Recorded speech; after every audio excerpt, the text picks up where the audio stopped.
Assalamualaikum warahmatullahi wabarakatuh. Alhamdulillah. Ini pagi-pagi ya dalam keadaan sehat walafiat.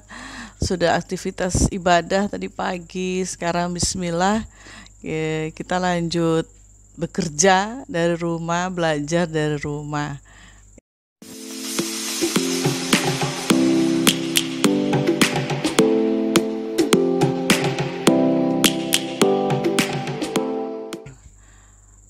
Kita masih dalam suasana pandemi COVID-19 dan suasananya tuh memanas rasanya ya. Jadi dunia perpolitikan kita memanas gitu, dan saya mau bicara tentang politik hari ini. Waduh, tiba-tiba saya beralih fungsi, bukan jadi guru bahasa Indonesia lagi. Oh no, tidak. Saya tidak ingin jadi politisi. Ya, saya hanya ingin tetap jadi guru bahasa Indonesia ya. Tapi akan saya bahas nanti ada sedikit kaitannya dengan politik gitu ya. Oke, sebelum saya bahas lebih lanjut, apa sih kata Burtno tentang fenomena bahasa yang bertebaran di media sosial? Ya, bertebaran. Yang menarik perhatian saya ada lagi nih yang menarik nih ya. Kalau kemarin saya sudah bahas kata banyak, sekarang tentang kata simbol atau simbolik ya. Jadi banyak sekali di sekitar kita ini penggunaan simbol-simbol termasuk dalam berbahasa. Ya, apa sih kata simbolik itu? Kata simbolik adalah kata berlambang yang membandingkan suatu hal dengan simbol lain. Jadi membandingkan suatu hal itu dengan simbol lain. Nah, simbolnya ini ya, yang dibandingkan ini bisa berupa sesuatu ya, bisa berupa benda ya, benda mati, bisa benda hidup gitu ya. Kalau benda hidup bisa manusia, bisa hewan gitu ya, atau bisa juga benda perbandingannya itu, simbolnya itu berupa warna ya, bisa juga simbolnya itu berupa bunyi gitu ya, karena banyak sekali di sekitar kita simbol-simbol yang terkait dengan itu ya, dengan benda, dengan warna atau bunyi ya, dengan hewan atau benda lainnya.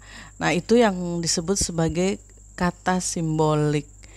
Nah, kata simbolik ini kalau di dalam kaidah kebahasaan itu maknanya adalah bermakna konotasi. Ya, konotatif, bukan denotatif. Apa sih Bu konotatif denotatif? Jadi gini, sebuah kata itu bisa mengandung dua makna. Yang satu makna denotatif. Secara gampangnya makna denotatif itu diartikan sebagai makna pertama dari sebuah kata, makna sebenarnya dari sebuah kata, atau biasa juga disebut sebagai makna kamus gitu. Jadi nih, mana kamus ya. Jadi kalau kita membuka kamus begitu ya, maka makna pertama yang ada di dalam kamus ini itu disebut makna denotatif. Paham ya? Nah, sementara makna konotatif itu makna kedua, makna sampingan atau makna lain dari kata itu. Ya, jadi kalau ada sebuah kata yang maknanya lebih dari satu, makna pertama itu pasti yang disebutkan adalah makna denotatif. Ya, kalau dalam kamus nih. Sementara makna yang kedua disebutkan adalah makna konotatif, makna sampingan, makna kiasan. Jadi bukan makna sebenarnya dari kata itu. Nah, untuk kata simbolik itu ya, atau kata perlambang, dia mengandungnya makna kiasan, makna konotatif gitu. Jadi mengandung makna kedua, jadi memang bukan makna yang sebenarnya ya. Jadi kalau saya mengatakan bahwa saya melambangkan seseorang, kamu kayak bunglon, kamu seperti bunglon ya, bukan bunglon yang sebenarnya ya, tapi ada sifat-sifat memang yang sama dengan bunglon gitu ya. Jadi kenapa suatu hal itu dibandingkan dengan hal lain? Karena ternyata punya persamaan sifat gitu, sehingga satu benda A disimbolkan atau dilambangkan dengan B karena A dan B itu punya persamaan sifat gitu. Paham ya? Nah, simbol-simbol itu tadi saya katakan, simbolnya itu bisa berupa benda mati, warna, bunyi, suasana, atau hewan ya. Saya bicara dulu nih yang biasanya dipakai dalam puisi. Nah, buat anak-anak ibu yang kelas 9 gitu, yang kalau ujian nasional tuh tahun-tahun lalu pasti ada di soal-soal yang ditanyakan dengan simbol-simbol. Ambil contoh satu ya. Jadi ada puisi nih, ada puisi ya. Ada puisinya W.S. Rendra yang seperti ini bunyinya. Burung dara jantan yang dulu kau pelihara kini telah terbang menemui jodohnya. Ada kata apa di situ? Burung dara jantan. Nah, burung dara jantan ini dilukiskan oleh W.S. Rendra bukan burung jantan yang sebenarnya gitu. Burung jantan di sini adalah simbol atau lambang untuk anak laki-laki. Jadi karena ya, burung dara jantan yang dulu kau pelihara kini telah terbang menemui jodohnya. Berarti burung dara jantan itu bukan burung yang sebenarnya, bukan burung dara gitu ya, tapi adalah simbol berarti dia anak laki-laki. Anak laki-laki yang sudah menemui jodohnya. Paham ya? Lalu ada lagi contoh saya ambilkan. Ada lagi lambang warna. Nah, banyak sekali warna ini dijadikan simbol ya. Ada puisinya Taufik Ismail berjudul Karangan Bunga. Masih ingat? 3 anak kecil dalam langkah malu-malu datang ke Salemba sore itu. Ini dari kami bertiga, pita hitam pada karangan bunga, sebab kami ikut berduka bagi kakak yang ditembak mati siang tadi. Ada kata simbol warna di sana? Ya, pita hitam. Pita hitam itu perlambang apa? Duka cita, karena memang suasana puisi ini adalah menggambarkan suasana kedukaan, ada yang meninggal bagi kakak yang ditembak mati siang tadi ya. Jadi ada pita hitam menunjukkan kedukaan, itu simbol ya. Atau dalam contoh yang lain, kalimat misalnya di rumah itu berkibar bendera kuning. Ada beberapa kursi-kursi dan para pelayat yang duduk di bawah tenda plastik. Kalau ditanya apa makna bendera kuning di situ, seperti warna jilbab saya ini. Ya, ternyata kuning juga bisa melambangkan kedukaan, ya. Bukan hanya hitam ternyata, ya. Bendera kita merah putih, ya, kemarin Agustus sudah dikibarkan di mana-mana. Merah berarti berani, putih berarti suci. Itu simbol warna. Paham ya? Ada lagi contoh lain itu lambang atau simbol bunyi. Ini ada puisi lagi ya.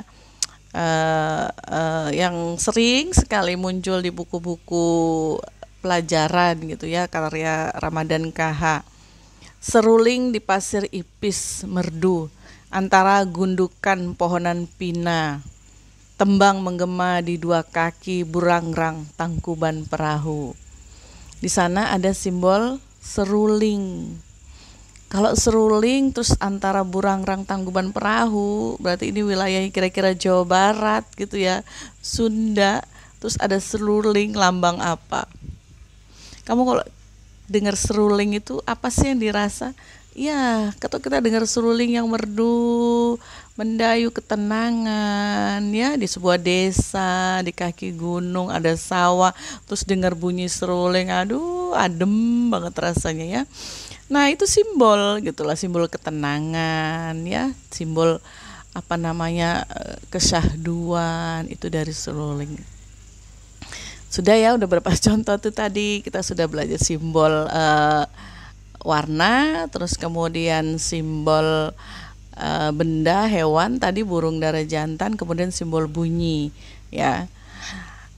Ada lagi juga di beberapa soal misalnya gitu ya, kalau terkait dengan simbol ini, misalnya puisinya Hairil Anwar. Ini saya masih bicara tentang puisi. Masih ingat yang judulnya doa ya. Tuhanku, aku mengembara di negeri asing. Tuhanku, di pintumu aku mengetuk, aku tidak bisa berpaling. Doa karya Hairil Anwar. Di sana ada simbol sebenarnya ya. Di sana digambarkan gimana penyair gitu berusaha menyimbolkan dirinya sebagai seseorang yang jauh dari Tuhannya, seseorang yang berdoa gitu ya, berdoa untuk memohon karena dia merasa kok aku jauh sih dari Tuhan gitu ya. Nah, di sini digambarkan dengan seseorang yang jauh dari Tuhan tuh mengembara di negeri asing ya. Tuhanku, aku mengembara di negeri asing. Tuhanku, di pintumu aku mengetuk, aku tidak bisa berpaling. Jadi seorang yang kehilangan arah, kehilangan pedoman keagamaan, kehilangan kedekatan kepada Tuhan, itu dilambangkan oleh Hairil Anwar dalam puisi doa ini. Aku mengembara di negeri asing. Ya, kalau mengembara di negeri asing kita tuh kayak kehilangan arah ya. Aduh, aku di mana nih, nyasar, tersesat ya, sehingga akhirnya kita tidak menemukan jalan, tidak menemukan kebahagiaan. Nah, itu beberapa simbol-simbol yang biasa digunakan dalam puisi.